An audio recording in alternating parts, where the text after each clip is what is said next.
Welcome to Insurance, Investments, and All About Town podcast. Our podcast is dedicated to empowering listeners with knowledge they need to navigate home and auto insurance, health insurance, make smart investment decisions, and stay informed about local happenings. We provide insights and practical advice, helping you preserve your financial future while staying connected to your community.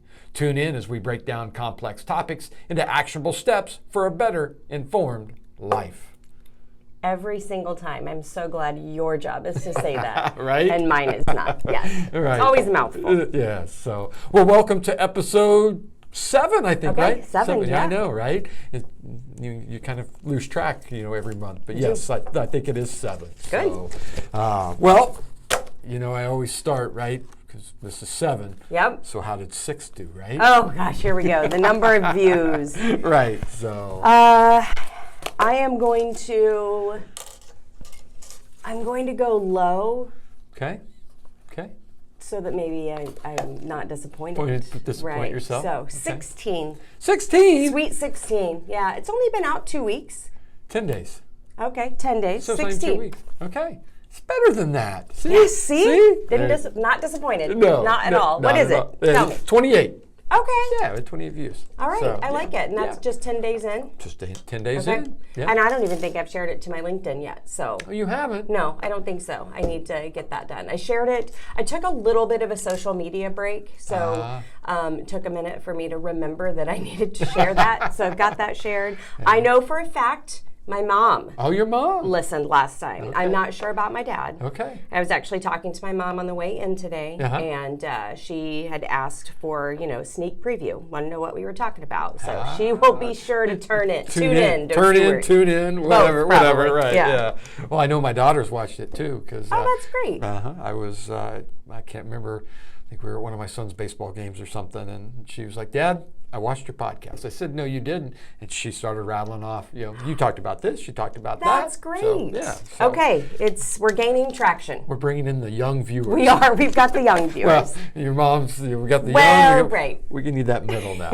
We need that middle. So, well, yeah, lots kind of happened since our last episode. The market, if you haven't noticed, has been a little crazy. It has. Yeah, so I thought today I would visit about that a little bit. And I know you were going to talk about a little bit about Medicare. I know we were talking a little bit before we jumped on the podcast. And I was like, that's some great information that you're going to talk about today. And so some things that I didn't know. And I've been kind of, not in the health insurance business, but being around it, for the last 15 years. And I learned something I didn't even know today. Good.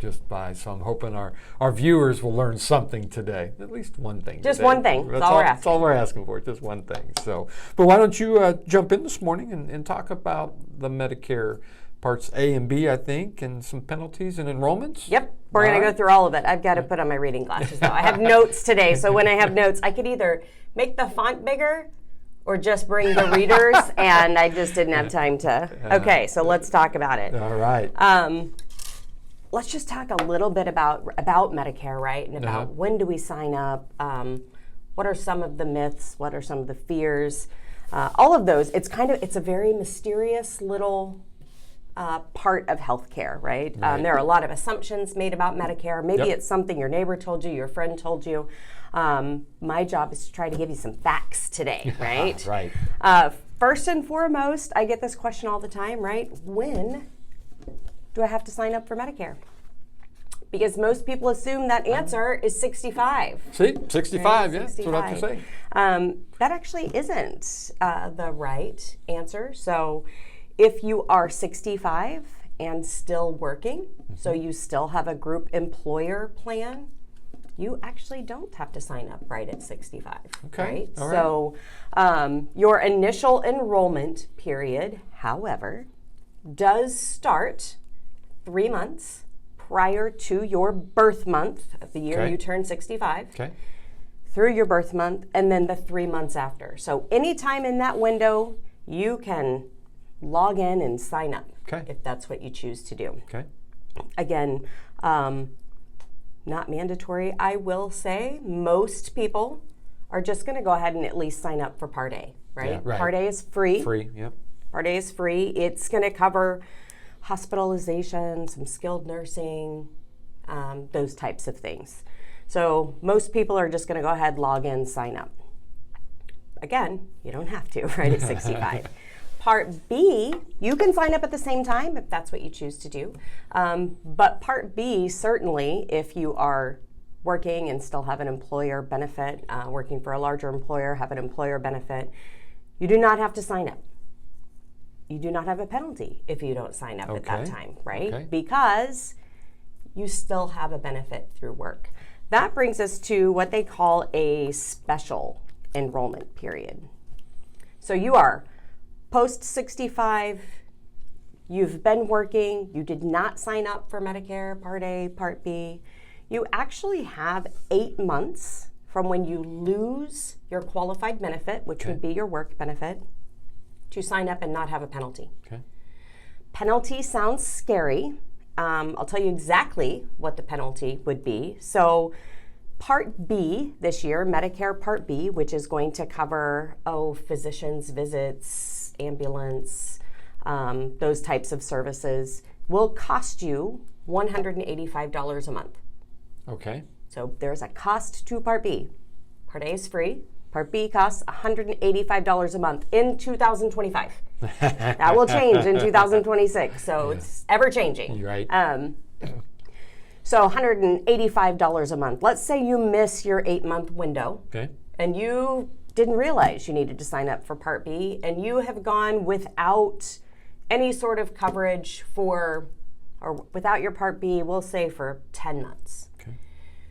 You're actually going to be charged a 10% penalty of the Part B premium. So at $185, I hope that's $1.85. Maybe it's $18.50. It's $18.50. It's $18.50. It is. Math is not my forte. You will pay an additional $18.50 a month every month for the rest of eternity for that penalty. So it's not a one-time. That is added to your Part B premium every month for as long as you're paying Part B premiums. Same thing happens with Part D. Part D is your prescription drug plan. The penalty for that is actually 1% of the national base beneficiary premium. Don't ask. The national base beneficiary premium for this year is $36.78. We'd round up to the nearest penny, so you would pay a $3.68 penalty per month on your Part D plan for being late, right? For a late enrollment. So are there penalties? Yes. Do they cost quite a bit over time? Yes. On a monthly basis, right? Maybe not. You'd feel the pinch of $20-some a month additional, for now.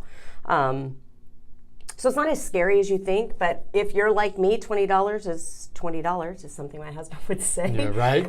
Yes. $20, so I would want to save the $20. Use I'm the it finance guy, so $20 is $20. Yes, so, $20 is $20. So one of the biggest myths I hear all the time, or assumptions I hear, is that Medicare is free. Right. And your services are free. And neither one of those things are true.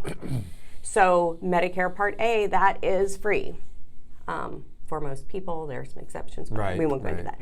Medicare Part B, that is not free. So, that's the $185 a month that you're going to pay every month for Medicare Part B for 2025. Having A and B does not cover you for everything. Correct. Right? So there is an assumption that once you've signed up for A and once you've signed up for B, you're good to go. So we're just going to talk a little bit about what those expenses that you aren't thinking about really are. So for Medicare Part A, it's your hospitalization coverage and your skilled nursing coverage. If you are hospitalized, days 1 through 60, you will pay a deductible first of $1,632. Okay? Out of pocket. Out of pocket. That's yours. You're going to pay $1,632 for that visit. Whether you're in for 1 day or your 60 days. Wow. So once you've reached your 61 days, right, there's some additional costs, right? If you're in there beyond 61 days, $408 a day.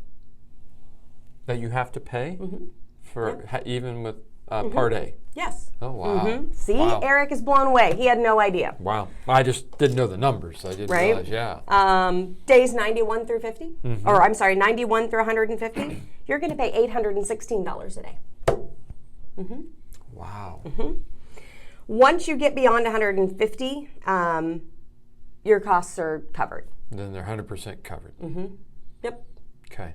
100% covered. Now, just remember, this is every time you're hospitalized. Every time. Yes. Oh, that's interesting, because like in the real world, right? I say real world, but in your employer plans, right? I mean, once you kind of hit that deductible, then everything after that is covered. Correct. Yep. There is no deductible really. It's just every occurrence, right? Or Yes. Yes.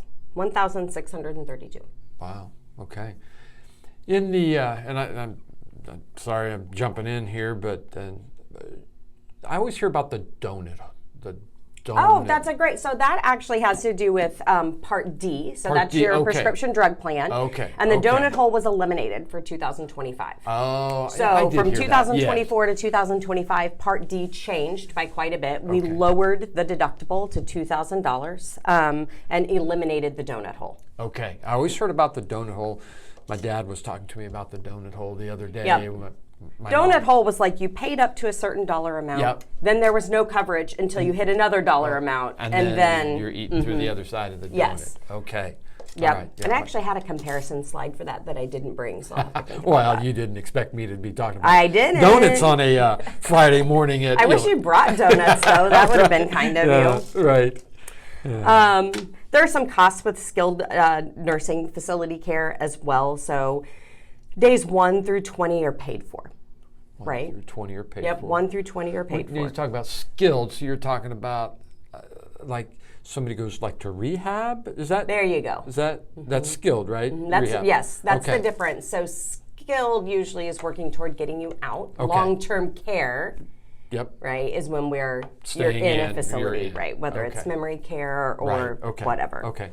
Um, So I'm sorry to interrupt, but play that again. Play that again. Say that again. Say that again? Yeah. Skilled care was what? Skilled care is you're working toward. the dollar Oh, the amount. dollars. Sorry, I'm yeah, sorry. yeah. $0 for day 1 through 20. Oh, okay. Okay. So let's put this into a real case scenario. This Right. might help. Right. So you have Medicare Part A, and you are having a knee replacement surgery. Yes. Okay. My mom just had a hip Okay, replacement. your mom had a hip replacement. There you go. Okay, so Yep. Medicare Part A would charge her $1,632 for her hospital stay. Okay. Let's assume, and I know this isn't true because your mom is just determined and able and Right. one heck of a woman. Right. Let's say she had to go to skilled nursing for rehab. Okay. Okay. If she stays there under her 20 days, Right. 20 or under days, that is free. Okay. Okay. If she goes beyond, so let's say she has to stay for 3 weeks, I don't know, we'll say 4 weeks. right. That gets us to 28 Right. days. Right. Day 21 through 100, it's $204 per day Okay. for every day that she Every stays day, there. Yeah. Which is a steal, by the way, if you Right. would ever try to pay that out of pocket. Right. If you but pay. Right. the point is, people assume they have Part A, so they are covered, and that is an incorrect assumption, right? They aren't realizing they still have some financial risk. You're right. And some coinsurances, or I mean, I guess we could call them copays, deductibles, whatever we want to call them, Right. that they would be responsible for. Right. Right. So then you add Part B. So Part B is going to be your medical expenses, outpatient hospital expenses, ambulance, those types of things. Part B is going to pay 80% of that. Okay. You're still responsible for 20%. 20%. There's no max out of pocket. There's no cap. You just keep paying. You just keep paying 20% of everything you do. Okay. Okay. And what that brings us to, right, is the point is to make you realize that Part A and Part B aren't enough. Right. Okay? You have to have, or you should have, additional coverage. You reach that point, you've signed up, there's kind of a fork in the road. Right. You have a decision to make, right? One point is we head toward a Medicare supplement plan. Okay. So those are your letter plans. You'd know them as most likely Plan G, Plan N. Those are the most popular. Okay. So you could have A and B plus a letter plan. That's going to cover these expenses that we've been talking about, except for a $240 deductible. Once you've paid that $240 deductible, everything else is taken care of for you. Okay. Okay. You would also, if you go that route, need a Part D plan, right? Which is your prescription drug plan. Those can be, there are $0 premium plans out there. And there are plans that, I don't know, we'll say they cost up to $75 a month. Kind of depends. You've got lots of different players in the market. Kind of depends on what medicines you're taking, those types of things. So that's our, left fork, right? Okay. Right fork is something called Medicare Advantage. Yep, heard of that. Medicare Advantage is different from a supplement in that it is medically managed. Okay. So that means subject to a network, which you're used to, right? With your work benefit, you're used to this, to the network, those types of things. Pre-approval, step therapy for drugs. So a little more complicated, a little more involved, but typically less premium. So I would tell anybody who is reaching that age, maybe you're within 3 years of that age, right? And you're starting to have a conversation with somebody like Eric about retirement planning. Don't forget that healthcare planning is part of retirement planning. Exactly right. You've got to plan for those costs. You need to educate yourself on what your options are, because he's going to need to know things like that to put into your budget. So I encourage people, there's information available. You can go to Medicare.gov, right? You can find some information. You can use a Medicare agent, right? So I'm obviously licensed for both supplements and Advantage. I would tell you the advantage of using someone is that one-on-one time, right? The time to sit down, educate. I cannot tell you which way I think you should go or what you should do, but I can explain all of the options, right? Someone like me can sit down with you, explain all of the options, and give you all of the ammunition you need to make the best decision for you in retirement. Yeah, right. Yep. Wow. That is a lot of information, and I lied at the very beginning of this podcast. I said I learned one thing new today.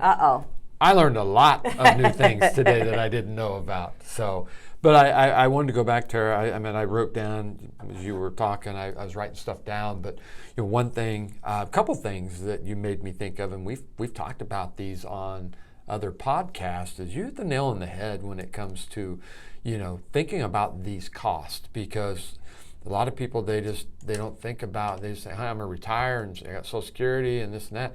And I talk to my clients about, and I think we talked about this maybe last podcast or the podcast before, of, Fidelity Investments does a study every single year. It was last podcast, I know it was. And they've done it for 20 years. And the last year's number was a healthy 65-year-old couple in retirement, not couple, an individual. A healthy 65-year-old individual will spend $165,000 in retirement on medical expenses, just like this. Yep. And you're exactly right. You've got to figure that into your retirement. Yeah. Because that if you don't, there's $165,000 that we got to take right out of your retirement account. Not really, but those dollars are earmarked over here for health care. So now you've left with this pool.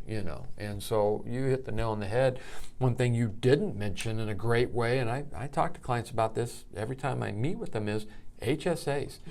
If you've got an HSA available to you, take advantage of it. Yes. Because HSAs do cover this in retirement, right? They do. So it would cover qualified medical expenses, right? So any of your balance billing that comes from procedures, it would cover. You can pay your Medicare Part B premiums with an HSA as well. So you could actually have your Medicare Part B just connected to automatically deduct out of that HSA every month.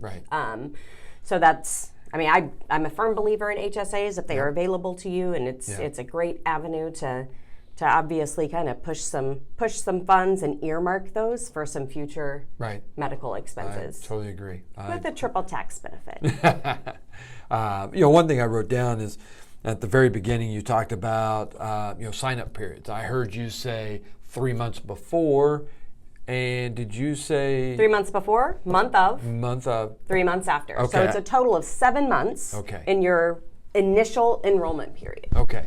I didn't. You may have said it, and I didn't hear the after. I knew there was a time frame after. I couldn't remember if it was 1 month, 3 months. Nope, it's 3. So, 3 on either side, plus the month that you actually turn 65. Okay. Well, that's a lot of information. That was a lot of great information. Good. It was great. So, if you are getting close to, I wouldn't even say retirement age, but if you're getting close to that 65, definitely reach out to Tara. I mean, she is excellent. As you can tell, she knows her Medicare information. So when should somebody reach out to you? I know you said, look, we got to sign up 3 months before. I mean, is that something at 64? I mean, right around the corner, 65.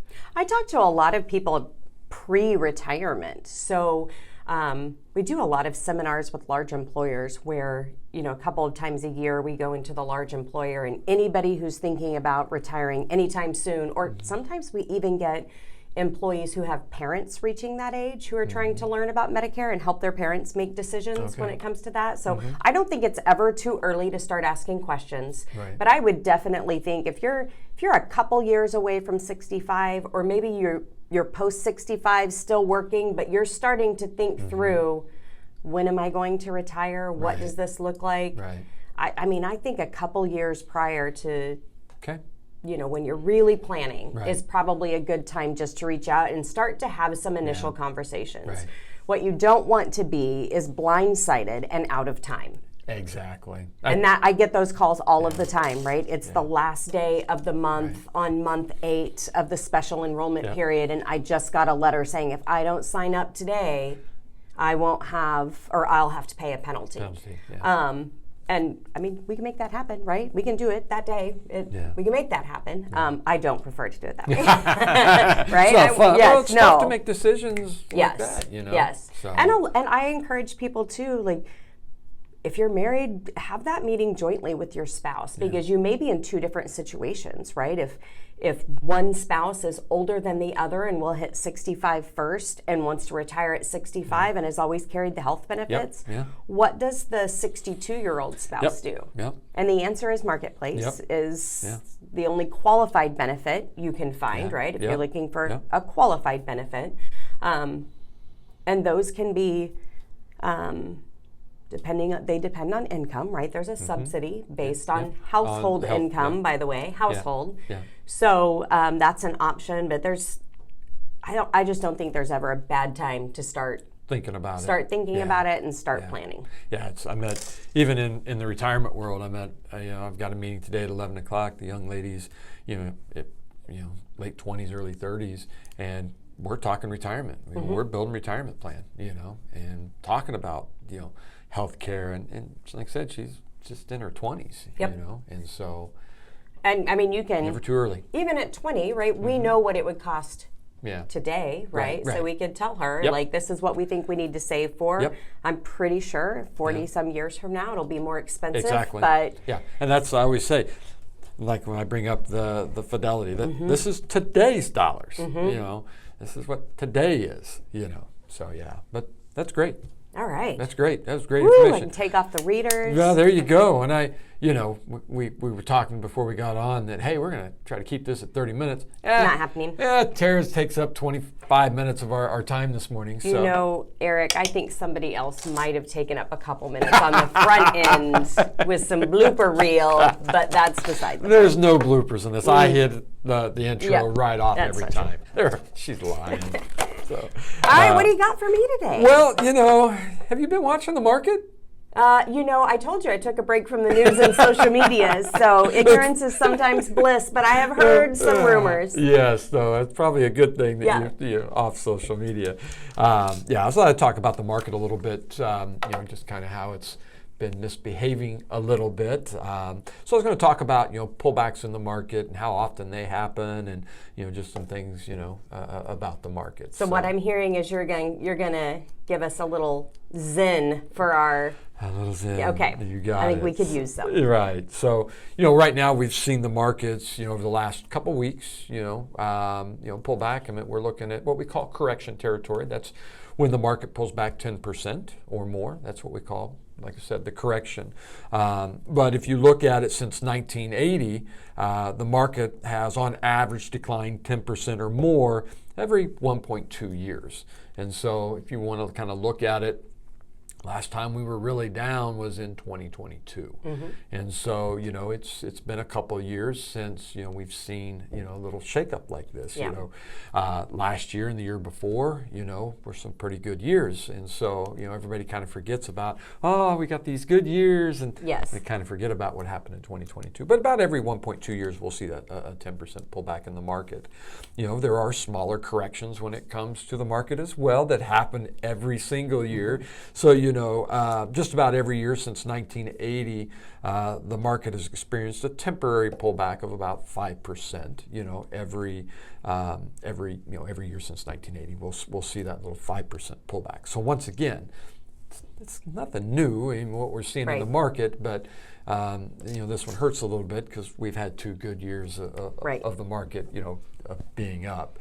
But let's kind of pull that out a little bit. And since 1916, the Dow Jones Industrial Average, right? There's 3 averages. You got the Dow Jones, you got the S&P 500, and you got the Nasdaq. And so since 1916, the Dow Jones Industrial Average has ended the year down 35 times. Okay. So so the Dow Jones Industrial Average, on average, is down about 3.1 years. Every 3.1 years, the Dow Jones Industrial Average is down. Okay. And since let me back up. The S&P 500. Let's look at that. Since 1928, it has been down. Has ended the year down 31 times. Okay. And the S&P 500 has averaged a 3.6% average, of every 3.6 years, the S&P 500 is down.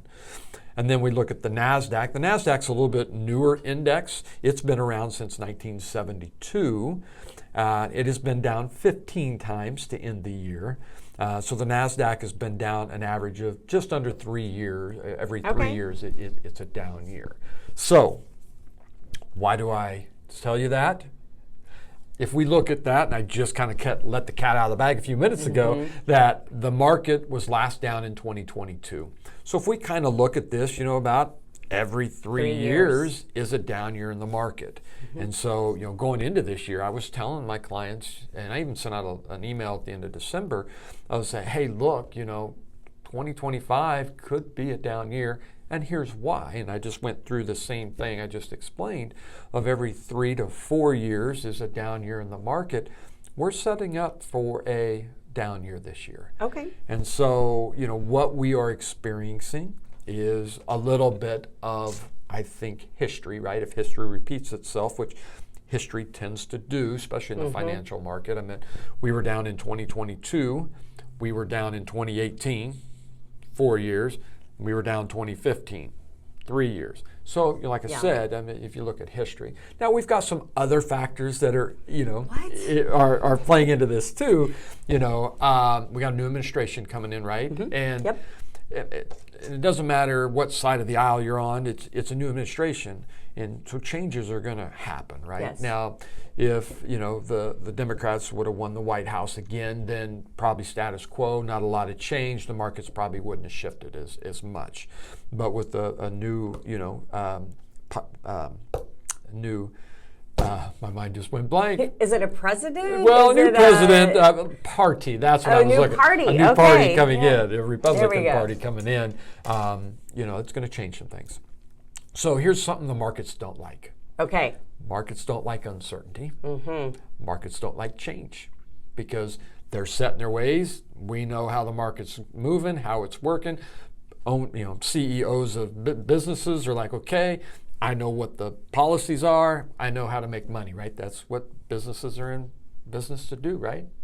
They're in business to make money. Yep, that's right. And so when change comes along, they pump the brakes, right? Because, okay, how are we going to adjust? How are we now going to take these policies and make money for our shareholders? So markets don't like change. Markets don't like uncertainty. And so you throw that in with the history of the market, and I think, that's a big play of what's going on. Now, right, I know we've got some tariffs in play, but that's the change, right? Right. And so that's where we're seeing a little pullback.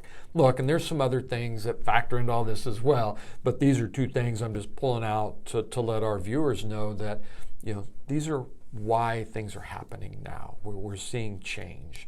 We're seeing, the markets are where they're at, or our cycle, I should say. And so, that's why I think we're seeing a little bit of pullback. And like I said, that is, kind of what I was talking to clients about, starting back in December of this could be a year that we see a little bit of a pullback. And I would assume, are you just reminding people that, time is really what it takes, right? What goes up must come down. We all know that. Where have you heard that before? I don't know. I think it's a law, yeah, a theory, and sure, maybe it's gravity. I don't know what it is actually. It's something. Yeah. I looked at it and I understand where, when the market drops and you want to hurry up and log in and look at your 401k, probably should not do that, right? Maybe just, for me, it's like and really for anyone, right? We're really time heals, right? So we know there will again be an upswing, and you just wait that out. Correct. So, definitely it's been a little volatile. We'll say, but right. And I laugh when you say that because I tell my clients that all the time. I say, hey, what goes up goes down. What goes down goes up. The downs hurt, right? Yep. I get that. And one of my favorite quotes, and I quote it often, it's by Warren Buffett. When others are being fearful, that's the time. When others are being fearful, be greedy. Because they're being fearful, so they're selling. That's a good time to buy. Right. But when others are being greedy, then be fearful. Yep. So that means greedy. Then that's usually when the market's at the highest is when people are buying. So I always talk. Love that quote. So, So that's a little bit of kind of what's been going on. Going on in the markets. I have had some clients reach out and say, hey, this is a great buying opportunity. Is this a great buying opportunity? And I always say, well, of course. I use the analogy of eggs right now, right? If you go to the grocery store and you have a dozen eggs here and a dozen eggs here, this one's $5 and this one's $4.80. Well, you're getting it at a discount. Which one are you going to buy? Right. You're going to buy $4.80 eggs. That's the same thing in the market, right? I had somebody say, well, when is it too late to get into the market? Well, even if it's at a 5% discount, if it's high, you're still getting it at a 5% discount. Right. So versus buying it when it's down 20%. Well, then that's definitely the time to buy. But look, I always tell clients I'm operating without a crystal ball here, so I never know when that bottom's going to hit. Yeah. None of us do. None of us do. So, but anyway, that's a little bit about the markets where we're at right now. One thing I will say is I know, and we saw this a couple days ago when President Trump came out and said, hey, look, we're going to put a 90-day pause on these tariffs. What did the market do? It shot way up, and then it did pull back again, the next day. But, I think that I'm hoping anyway that, what we're seeing right now, in the tariff world will be short-lived. I think once these countries start coming to the bargaining table, which we've started to see, I think, the market will settle down. Right now, it's just the uncertainty of all these tariffs. But I think it'll be short-lived. Once again, I don't have the crystal ball, but that's just my thinking is just let's calm down a little bit, and just let this market play out, and so. But anyway, it's just kind of what I wanted to share a little bit about the markets and what's going on. I think that's great and timely, right? I think everybody has some questions, like you said. I'm sure your phone's rang a few times. It has, yep. It has. I think it's good just to get the information out there, and right. Yeah. I'm just gonna throw on my blinder, not check, and know that when I'm ready to retire, right? I guess even once I guess that's a question I have. We all kind of talk about retirement. really you're in retirement, you're pulling funds, Right. but the money left in there, right, is still market money, right? Market money, so right. it's still going to fluctuate a right, little bit right. up and down. Right. So, unless you're choosing to pull all of it out Right. in a downtime, Right. which would maybe not be a good idea. Okay. Right. Well, and that's why I tell Then clients. you think like by the 3-year rule, Right. Yeah. or maybe not a rule, but suggestion. History. History. We'll the go with history history. of the market. You give it 3 years and it's going to swing up. Yeah. It's just a constant little bit of a Right. seesaw. Okay. Right. And one thing too of you talked about retirement. Somebody's in retirement. Portfolios are built different. Somebody that's in their 20s is going to be more growth focused. Because they're building their wealth, right? Versus somebody that's already retired. Now we want to be a little bit more, I'm going to say, super conservative, right? Because they're still pulling money out. We need it to still grow to be able to stay in retirement, right? I always my joke I always make of the last check we need to bounce is one to the undertaker. So true. Right? After that, we don't care, right? And so, but that's the point is you got to keep that money growing even in retirement. Now, portfolios, once we get to retirement, we'll model that portfolio a little differently to where we're getting a little bit more income off that portfolio to pay out what you're needing in retirement. So perfect. Yeah. So that's a great question. So and that's such good stuff. Yeah. So you know me. Right? Here we go. Here we go. You know me. I do like I do like some little facts. So we're in April, right? Mm-hmm. We are in April. Right? Yeah, we are in April. We are. We are. So over the last 50 years, the S&P 500, which we just talked about, average April performance has been a gain of 1.7%. Okay. With a positive return 72% of the time. Okay. November is the only month that has averaged larger gains and a higher consistency of gains over the last 50 years. So I know this April hasn't started the best, right. But typically outside of November, this is one of the better months when it comes to gains. So there is light at the end of the tunnel. And no, it's not a train. So good, thank goodness. Yeah, it could be a train though, with the way April started. So, but anyway, I just wanted to share that with you. So when we talk about April being up, comparatively to what? The S&P 500. Oh, so the S&P 500. Okay, you see. Yep, the S&P 500 over the last 50 years has averaged a 1.7. Averaged. Yeah. Okay. Yeah. We've had some down Aprils. Yep. We've had some up Aprils. Obviously, that's averages, right? But typically, it's the second best when it comes to gains. Love it. Yeah. So. Are you ready for my hot seat question? Well, of course. Favorite stadium snack at Kaufman? At Kaufman? Yeah. Look, I'm old school, right? I'm old school. Okay, I'm excited. What is it? Hot dog. I'm Oh, just a hot dog, man. Okay, you're a hot dog. Just okay. old school. Give me a hot dog, a little ketchup, a little mustard, a little relish on it. Yeah. Oh, I'm loving it. Okay. Yeah. Can't beat a dog and then grab some peanuts. Oh, you are. Oh, my goodness. Grab some peanuts. Yeah, that's gross. Yeah. What? Well, I'm not eating the peanuts on the hot dog. I'm having the hot dog and then so dry and salty. Yeah. No. And wash them down with the. I think they sell peanuts so that you drink more. More, right? Yeah, that's what I think. Yeah. So I'm a fan of anything served in an upside down helmet.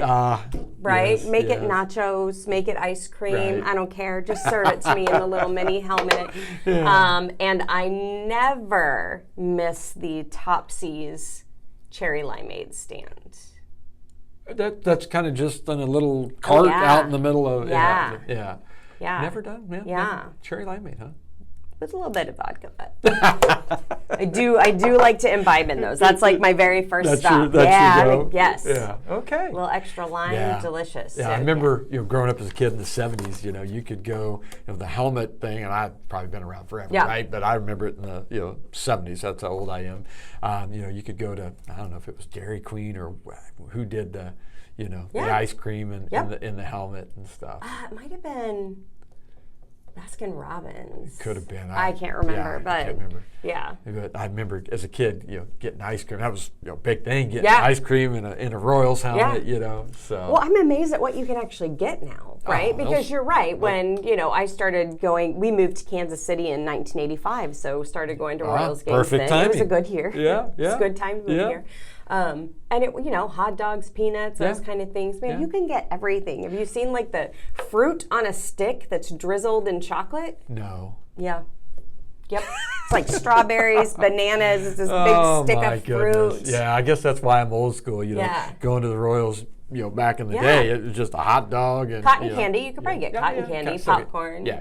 Those type of things. But no, they've really. Yeah, they've leveled up their game for sure. So, right. Well, and every stadium's that way now too. They've got the big signature, dish or whatever, nachos and a helmet, or barbecue. Yes.